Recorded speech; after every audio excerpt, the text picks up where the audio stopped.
Good morning. Thank you, Julia. We're very excited to be working with OTT. I mean, this has been a project that's encompassed both analysis of consumer behaviour, so seeing what it is that how people consume the training, but also research, going out and asking them specific information, who they are, what their thoughts are around the industry, and in particular, what their thoughts are about training, how they value it, how they use it, what they want more of, and how we can make training even better for them. And really, what we found overall is a confident and motivated group of people who are very keen to learn, and you know, we get a real feeling of kind of resurgence of the role of the travel agent. So what we have is a unique insight into the views of 1,000 travel agents. And I'm going to keep it relatively simple in terms of structure. So we're going to look at who responded, so what the profile is of all those people that responded to us, where they work, where they came from, how long they've been working in those industries, what they told us. And again, you know, we can only kind of scratch the surface in a presentation like this. There's a whole resource of depth of information that we've now got that OTT can use and disseminate at other times as well. And then some interpretation of what this all means. So, you know, what does it mean about the industry? What does it mean about what they want out of training and how much they actually value it? So, back to the headline, really, 1,000 responses is a very substantial sample of the whole travel agent base. And we were very encouraged by the response rates that we've got and the depth of information that people were willing to share with us. So I don't think we've got any concern about how robust the sample is, and particularly that we filtered that to be UK only, because the OTT base includes quite a lot of international travel agents. So we said, okay, let's filter that survey. So we've got answers from abroad, we've got answers that can be analysed there, but we're looking specifically at the UK. And we also tracked where those responses came from. So we could look and map out exactly where those agents were distributed. And that's a relatively straightforward heat map. So the redder it is, the more there are. And it pretty much matches the distribution of population, I'd say. But, you know, there's agents from around the country there that have responded to the survey and given us the information. So, what did they look like? 28% male, 71% female. As with all modern surveys, we also give people the option to not be gender specific. We had actually one person that ticked the box for other, but they didn't actually write in to tell us what they considered themselves. But generally, 70% female, 28% male. And we can split the data down by that to see how those different groups respond and how they feel about training in general. But we feel that's pretty representative. In terms of ages, as one might expect, not very many 17 or younger, and not very many 75 or older. Although we probably, you know, there's some of the older owners and, you know, people in that end of the age spectrum there as well. Key ages 35 to 54, and that pretty much matches the working population of the UK. And some of the later analysis we do actually split it down by age to see what the different views and opinions are of people kind of over 45 and under 55. But a good representative sample. We asked them what sectors they worked in, and that's basically ranked from the size of the largest to the smallest. So the largest sector is independent leisure agents, down to MICE at the far end there. So we've got tour operators, we've got quite a lot of home workers, independent business agents, and so on and so forth.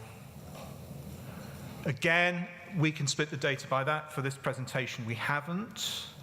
The size of the company, again, decent spread there. The largest proportion of people were working in businesses with 200 and more staff, although we've got a good spread from small 1 to 10 employees and 11 to 50, 51 to 100, 100 to 200. So their experience, we also asked them, how long have you been employed as a travel agent or within a tour operator? They're pretty experienced. You know, there's a lot of people there that have been in this industry for 9 years or more. They're not necessarily in the same job. They may have moved round. But, we're talking to people here who aren't, starting out in their careers. They're people who are experienced and are getting the benefit of training throughout their career. Sector headlines, we're calling this section. The first thing we wanted to do really was find out a little bit more about what they thought about the industry they're working in and what they think's happening to it, how they feel about it, what's going to be happening in the future. So we asked them a number of questions about the sector. So from the left-hand side, we've got the percentage of people that agree or strongly agree that travel encourages and supports diversity. 80% is a pretty good representation. People are feeling that it's a good place to work. 72% say it's trusted by the public, which, if you look at some other sectors, is not the case. If you look at financial services, that's quite a lot lower than that. 71% of travel agents believe it's a growing sector. They're confident about what's going on there. 60% say it promotes sustainability, which again is pretty positive given some of the negative press around airlines. 54% say it was a better place to work in the past. And what we haven't shown here is the age breakdown on that. People who are older tend to think it was a better place to work in the past. There's a bit of a nostalgia effect going on there. 65% believe that it understands its customers better than other sectors. That's, again, a very positive response. 50% say that it values the people that work in it, which isn't too great, but we may not be overly surprised by that. But that's kind of countered by the fact that almost 90% say, the people who work in travel love to travel. They are enthusiasts and they understand their industry and they enjoy working in it. In terms of what they see happening in the future, only 26% said that Brexit has had a negative impact on bookings. 70% said, I think people will continue to spend more on travel and holidays. Again, it's a good place to be.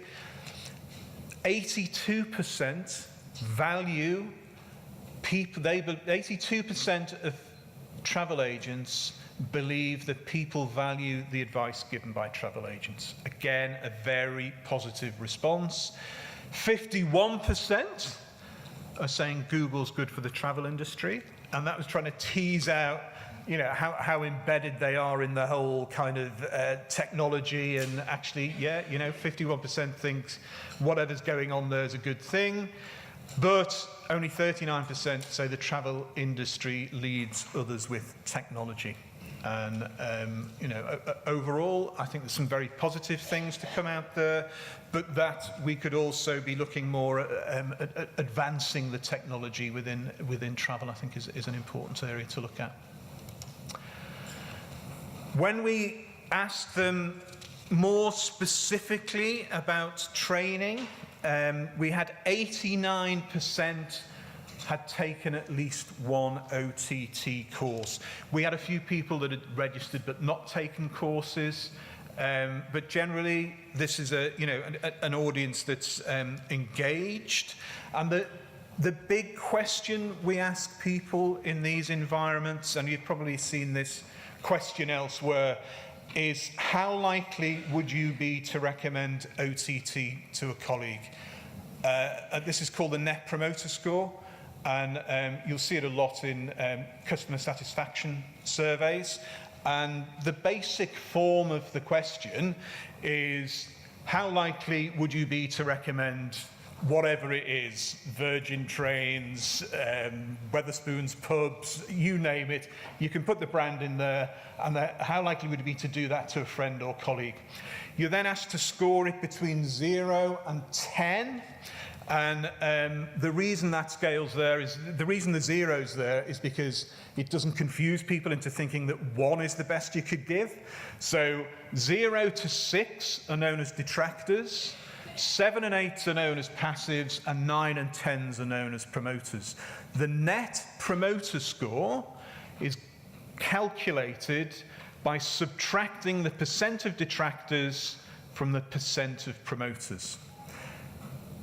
It looks a little bit complicated, but it ends up with a very simple score, and that score is used across industries, and you can compare and benchmark what your score is against a similar set of businesses or sectors. So what we found out was that the OTT Net Promoter Score is 64. So if you took that calculation, had the 9s and 10s minus the 0s to 6s, we ended up with a score of 64. Now, I can tell you that's a good score, but you need not take my word for it, because we've got some comparisons against that as well. So if you look at what does a score of 64 mean, overall, as an industry, the technology industry, and that includes the likes of Apple, gets a Net Promoter Score of 60. Overall, travel and hospitality gets a score of 49. And if you look at some specific brands within the travel and hospitality industry, TripAdvisor gets a Net Promoter Score of 46, TUI 45. I mean, these are all very good scores. Not quite as good as the OTT score, but they're still very, very good. KLM 43, Uber 37, Hotels.com 36, and United 45. As Spike, we have measured a lot of Net Promoter Scores across the travel industry, both within airlines, destinations, tour operators, and we've seen scores maximum of about 70 and a minimum of about minus 35. So, there's some people not getting it right out there, but there's quite a lot of people who are doing well and improving the customer experience, really. We also asked people why they score OTT 9 or 10. And we gather a lot of verbatim comments, which we do text analysis on, and we can gather sentiment and things. This is a relatively simple way to look at those text comments, a word cloud, and it's basically a picture of the words in there. And if you treat it like an impressionist painting, you can pretty much get out of it why people are saying they score OTT 9 or 10. It's knowledge, it's informative, it's easy, it's good. They've got a general feeling that that is what they're getting out of OTT. So a lot of positives there. And when we ask them to rate courses, again, this scale is slightly deceptive because it's a 0 to 5 scale, and all you're seeing is really the differences from probably 3 to 5. But people like the ease of use. And they also like the fact that it's up to date and they're getting sources of new information. Lengths of courses, visual design, relevance to job, positive too. But the big thing is the ease of use. We also asked more general questions about training and how much of the product training they get. So we asked them, do you think the amount of product training offered to you by your company is? 73% said about right. Which, kind of look at it on the surface, you think that's quite positive, but you've got, almost 25% saying they're not getting enough training. And if you look at some of the data that's coming up, the importance of training for people to be able to do their job and to be able to sell better, that's 25% missed opportunity for them to be able to progress their careers, for them to be able to do their jobs better and to be able to sell more. We asked people, how important is product training to be able to do your job professionally? Again, this is using one of those net promoter calculations, net calculations, a massive 74. So the vast majority of people believe product training enables them to do their job professionally. Very, very few of them would disagree with that. And we split that down also by where they worked. So, you know, which types of job, which types of employed, is it more important to them to have the product training to do their jobs properly? I mean, it's important everywhere, really. But if you look at home workers, probably, you know, that's explanation, and those working in tour operators as well. But, you know, even the lower scores, so the independent leisure agent, 67, is very, very positive. So that is about doing the job professionally. Also career progression. So, you know, I'm doing my job day to day professionally, but I also need training because actually I want to be able to progress in my career. And again, a very positive response here. The net score up at 58. 67% of people scoring at 9 and 10 to say, actually, this is an important part. It's a strong motivator for me to take product training because I know it's going to help in my career progression. 91% of our responders said that product training helps them sell more. And if you take that almost as a, you know, it's a triple. It is, I need it to do my job, I need it for my career progression, and it helps me sell more. I think it's, you know, a very strong triple lock on training to be able to deliver against the needs of travel agents. We also asked them what they wanted to see more of, and again, another word cloud coming out there, destinations. All you destination people out there, they want to see more destinations. Airlines, cruise, etc., etc. But the stuff that's coming out there is, you know, pretty much destinations and airlines as the major pieces that they want to see more of.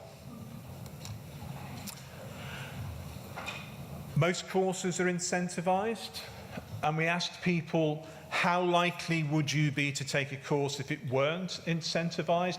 81% told us that they would take a course even if no incentive were offered. Our view on incentives is actually, I wouldn't take them off because that's what people say, not what they do in this instance. And an incentive is often, you know, it's a way to make people do something now rather than put it off till the next day or the day after. But still, very positive. And we split that by age. So incentives tend to matter less with age. But even so, 77% of under 45s would still take a course without an incentive. But once you're over 45, 86% would then take a course without an incentive. You know, it's kind of, they're not doing it for the incentive. We then drilled into how they want to consume training. 74% of responders who expressed a preference said they preferred online training over face-to-face. And there's reasons coming out for that later. that you can understand why they would want that. We look at the different sources of product information.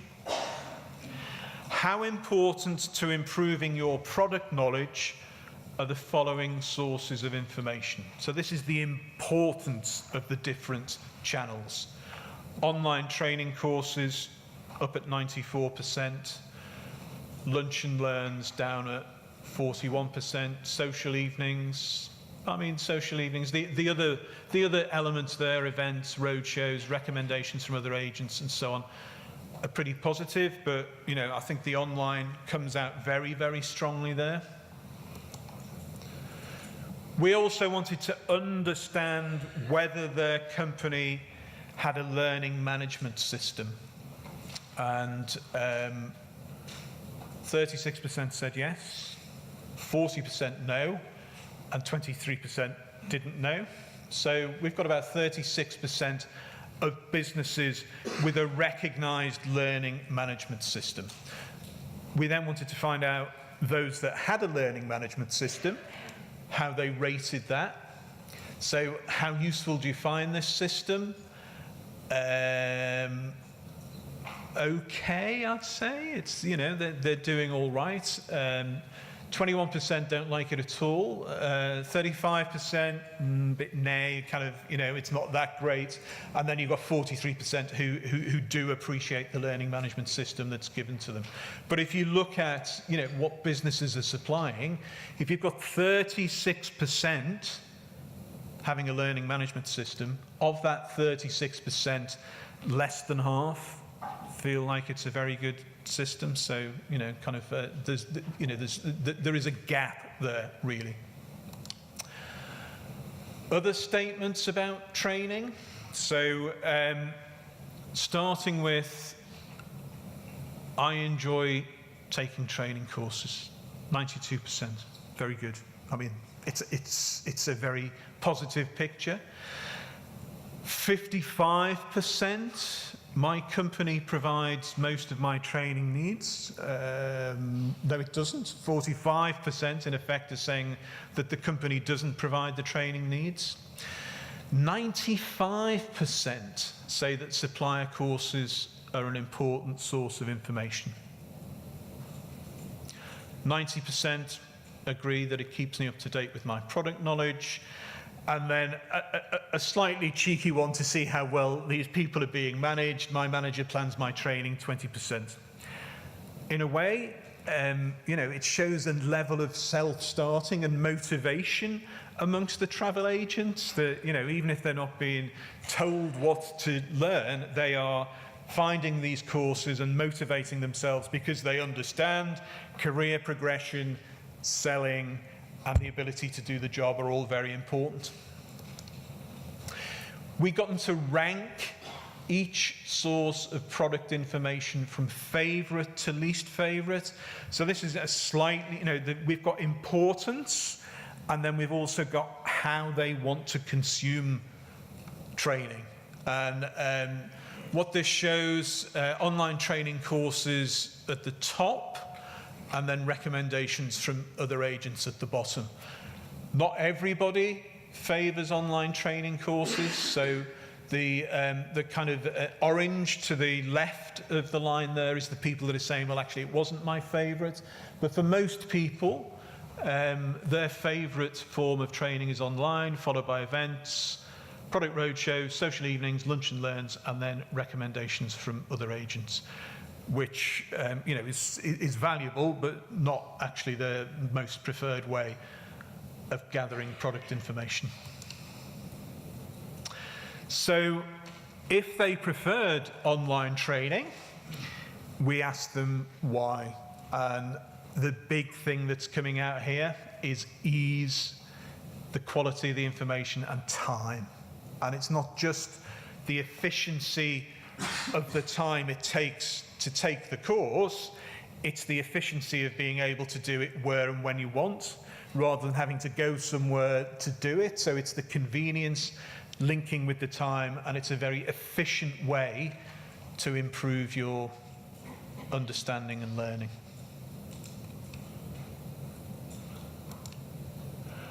in summary, what we have is travel agents are confident in what they offer to the market and confident for the future. They recognise the value of training to their jobs and to their career progression. Online training is seen as the most important and is crucially also the most liked.